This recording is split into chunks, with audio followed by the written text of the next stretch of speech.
चलिए YouTube family में एक छठी मैया का गाना सुना रही हूँ। अच्छा लगा तो एक लाइक ज़रूर करिए और जय छठी मैया ज़रूर लिखना।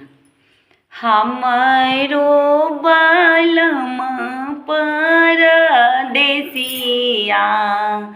हमारो बालमा परदेसिया,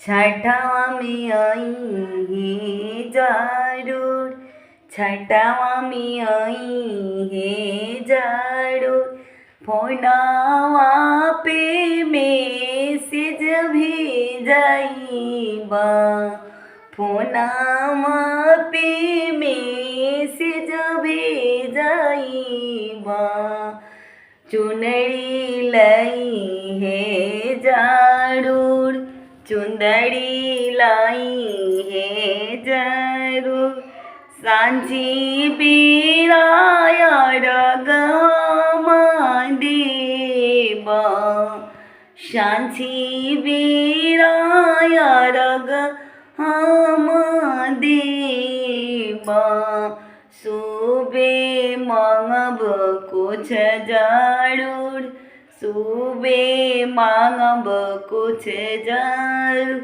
पाँच पुतरा एक पुतरिया, पाँच पुतरा एक पुतरिया, छठी माई से मांगब जरूर, हमारो बालमा परदेसिया,